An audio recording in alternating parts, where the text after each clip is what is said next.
Radiant, c'est notre fierté nationale.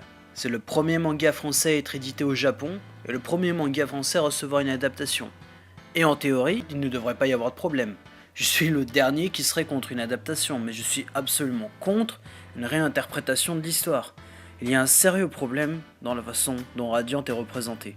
Non seulement on perd les caractères originaux de Tony Valente, qui mature après avoir été confronté à de vrais problèmes de racisme et de xénophobie, mais on le replace carrément avec des personnages qui n'ont rien à voir avec la série originale. C'est Radiant, mais Tony Valente n'a jamais existé. Moi qui pensais que c'était fini ce genre de conneries, mais non! Pourquoi adapter Radiant si vous abandonnez le message même qui a fait du manga une œuvre originale à une audience internationale, je vous rappelle. Cette mauvaise adaptation est très similaire avec le retcon qui a été créé durant cette scène de Hunter x Hunter 1999, où Netero est étonné que Killua Zuldik vient d'une famille d'assassins, alors qu'il connaît très bien la famille Zuldik. C'est exactement ce qui se passe avec Radiant, mais c'est encore pire. C'est le message même que le manga veut faire passer qui a été modifié. C'est juste tout simplement insultant à Tony Valente qui a posé toutes ses expériences réelles dans ce manga.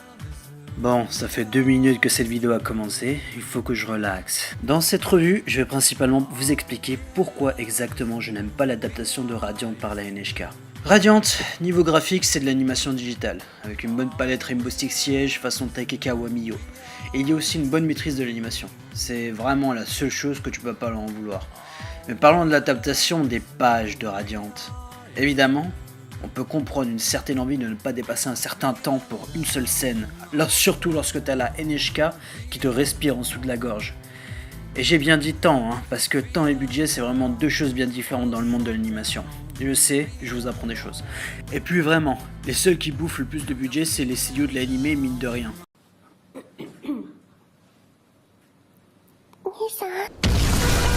Il faut que j'explique mon point de vue, si vous êtes encore là.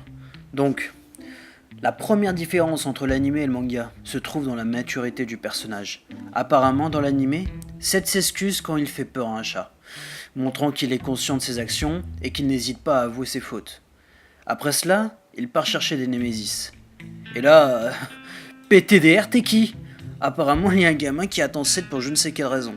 Mais on sait tous qu'une fois qu'il aura fini d'être utile à l'histoire, on ne le reverra plus jamais, il ira dans l'enfer des personnages fillers pour avoir osé exister. Évidemment, Seth s'excuse encore une fois parce que maintenant il est japonais.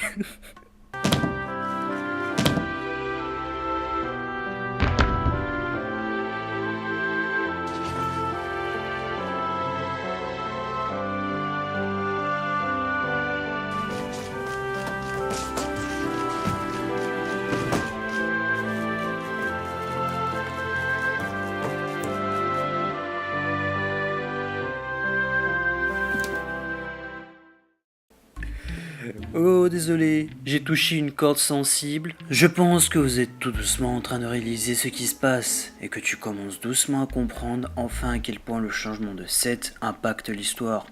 Mais continuons. Apparemment Seth ici frappe le rocher qui fait en sorte d'énerver des vaches qui ensuite le poursuivent. Bien sûr, dans le manga ça s'est clairement passé autrement et ça a servi à pousser Seth vers une autre direction. Mais si ça a l'air d'un très petit changement, cela a actuellement de larges ramifications sur le personnage de Seth. Dans le manga, ça s'est passé bien différemment. D'abord, Seth voit ses bêtes et les confond avec des Némésis, mais ne les attaque pas parce qu'il a peur d'Alma. Mais c'est lorsqu'il voit des gens à terre, c'est là où il décide d'agir, peu importe les conséquences. C'est très largement différent de ce que l'anime a sorti. On voit que Seth dans le manga n'hésite absolument pas à se mettre en danger pour protéger les faibles. Sur les 2 premières pages en plus. Ici, la scène est tournée au ridicule par le staff de la NHK. Et surtout, on apprend que depuis longtemps, il essaye de prouver à Alma qu'il est prêt à combattre du Némésis. Mais ce qui est encore plus étonnant, c'est à quel point il est centré sur lui-même dans le manga. Il a carrément ruiné un fermier et son bétail, et la seule chose auquel il pense, c'est que Alma ne l'a pas vu. Et heureusement. C'est un personnage complètement différent dans le manga. Dans la scène de poursuite, ici on retrouve une Alma très loin de celle de l'anime. Elle est cynique, elle est sérieuse et on voit que Alma a l'habitude de négocier avec des idiots et se laisse pas faire du tout dans toute la scène. Et maintenant la différence avec le manga, ici Seth continue à dénier avoir fait quelque chose de mal, et se fait bien défoncer d'ailleurs. Il a fallu que Alma sépare le tout par elle-même pour comprendre ce qui s'est passé. Et Seth continue de dénier quoi que ce soit. Mais on voit quelque chose d'encore plus important, c'est que Seth n'hésite pas à rendre les coups. Et le gars a des dents et il sait les utiliser. C'est un très grand changement par rapport au manga, ce qui s'est passé dans cet animé. Lorsqu'il mange des coups, il propose d'abord de réparer ses fautes, ce qui est normal, mais ensuite il veut encore leur casser la gueule. Ce mec il a des dents, je vous dis, mais clairement Seth est immature. Et c'est le but en fait. L'animé établit un personnage chaleureux à qui des malheurs arrivent par inadvertance et qui est prêt à prendre le blâme sur lui-même. Alors que le manga porterait un jeune fougueux qui veut prouver qu'il est prêt à celle en qui il a le plus d'estime et qui est prêt à tordre les règles s'il voit des gens dans le besoin. Seth est immature et a envie de grandir très vite. On peut comparer ça à l'envie pour un enfant d'enfin devenir adulte. Et on a tous eu cette envie un jour. Mais il s'y prend mal, et c'est compréhensible qu'un gamin ne sache pas s'y prendre lorsqu'il veut devenir adulte. Son seul rôle modèle, c'est Alma. Et dans le manga, elle force Seth à voir ses actions pour ce qu'elles sont. Elle détruit sa perception du monde que Seth ne veut pas voir avec ses yeux. Et il comprend à quel point ses agissements étaient complètement à l'ouest comparé à ce qu'il avait en tête. C'est ça une mère. C'est la personne qui nous ramène sur le droit chemin lorsqu'on s'écarte un peu trop. Une mère dure, mais une mère juste. Dans la version japonaise, il se fait blâmer, mais d'une façon... Oh là là là là là là. C'est tellement typique japonais de faire ça. La scène où il a envie de pisser, d'ailleurs, et qu'il le fait malgré Alma dans le manga, mais que dans l'animé il pleure, écrit son nom. Enfin, vous voyez à quel point ils en ont rien à foutre de la caractérisation des personnages et ils envoient Seth vers une direction totalement différente. Autant renommer l'animé Radiant Crybaby. Mais revenons à cette scène qui a détruit la naïveté de Seth dans le manga. Ici, Seth rencontre une opinion différente qui n'est pas du tout dans son concept mental des choses. Pour lui, ses intentions étaient bonnes, même s'il a fait presque autant d'actions qui pourraient être comparées à celui d'un Némésis. Seth n'a rien dans sa philosophie ou sa vision du monde qui l'aurait préparé à recevoir ce genre de comparaison. Et quand Alma, une sorcière, lui dit ça, il est défragmenté. Il n'arrive pas à répondre. Une personne doit savoir ce dont il est capable pour beaucoup mieux comprendre les autres et être beaucoup plus sage et attentif à ses propres actions. Ici, Seth gagne en maturité, en réfléchissant à ses actions, en voyant la perspective de son mentor sur lui-même. À cause du changement que l'animé a apporté sur Seth et Alma et les circonstances du début, on a une différente histoire qui est digne d'un film Disney. Mais le plus important, c'est la très grande différence qu'il y a avec le manga. Ici, Seth veut réparer son erreur, et c'est seulement lorsque Alma, par inadvertance, dit qu'il devrait réparer ce qu'il a fiché en l'air, c'est là où on obtient notre héros, avec une touche de maturité, comparé à l'animé où Seth dit tout simplement au personnage filler d'évacuer le village parce que maintenant Seth est un héros en plus d'être un sorcier, et dit qu'il a l'intention de se battre seul contre le Némésis. Est-ce qu'on peut faire plus shonen que ça ? J'aimerais vous expliquer pourquoi la version du manga est beaucoup mieux à mon humble avis. Il y a cette très belle histoire qui s'appelle Le Fils prodigue. Un père a 2 fils qui travaillent dans son champ. Un jour, le plus jeune des frères demanda à son père sa part d'héritage et partit pour la ville. Le plus grand resta avec son père pour l'aider dans le champ. Le fils, qui était parti en ville, a eu dépensé son héritage dans les femmes et l'alcool et la fête pendant plusieurs années. Et lorsqu'il n'eut plus rien, il commença à se rappeler de son père et finit par regretter ses actions. Il vint à son père avec un cœur plein de regrets, lui demandant de lui pardonner et de le laisser retravailler pour lui. Le plus grand fils, qui a toujours été fidèle et respectueux envers son père et travaillait dans le champ seul, refusa de célébrer le retour du frère, parce que son petit frère avait causé énormément de peine à leur père les années où il était parti. Mais le père vint voir l'aîné et lui dit « Tu es mon fils, et ce qui est à moi est à toi.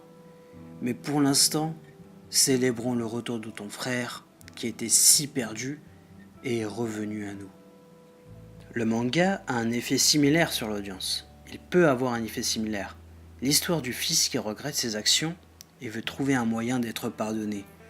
Je ne sais pas pourquoi ou comment les gens qui ont travaillé sur le script de Radiant ont fait pour ne pas remarquer le message profond du manga, et à la place rendre Seth un héros typique shonen, qui pense à tout le monde sauf à lui.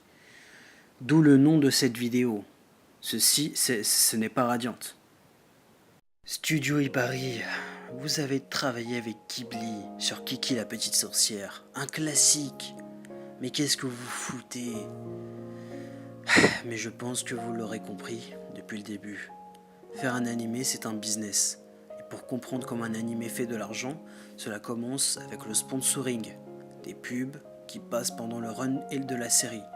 Donc le but de chaque animé, c'est de capturer la plus grande audience possible. Et l'histoire de Tony Valente est bien trop exotique pour un public japonais. Et donc ils doivent transformer Radiant pour attraper la plus grande audience possible pendant son run de saison. Vous l'aurez compris, c'est un mouvement commercial. Leur job aux scripteurs et aux scénaristes, c'est de réadapter une série française avec des conflits que les Japonais peuvent comprendre. Parce que, comme vous le savez, au Japon, il n'y a pas de village caché du 93. L'originalité que Tony Valente veut exprimer dans son manga est bien trop crue pour une audience japonaise, qui n'a presque aucune connaissance de Radiant. Une occasion rêvée de se réapproprier toute l'histoire pour commencer sa carrière de scénariste.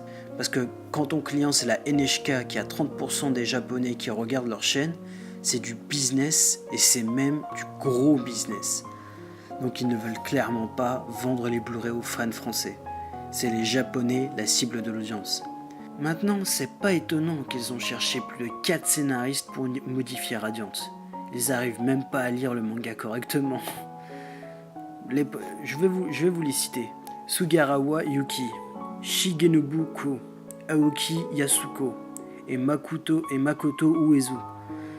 Soyons vraiment honnêtes là. On parle de notre fierté nationale. On n'a jamais eu une adaptation d'un manga français. Et on pensait même pas que c'était possible. Mais ce fou l'a fait. Et on l'aime pour ça.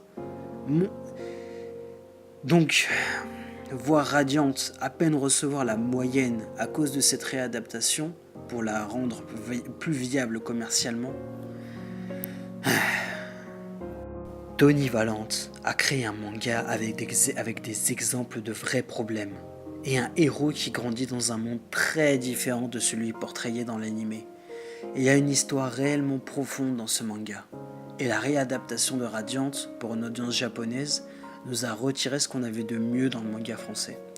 Et ça, je pense que tous ceux qui étaient heureux pour Tony qui a vu son rêve d'enfance réalisé et où il comprend d'un seul coup la réalité commerciale qui est devenue l'industrie de l'animé. Eh bien, c'est vraiment dommage, parce que Radiant, c'est un manga exceptionnel, au niveau international.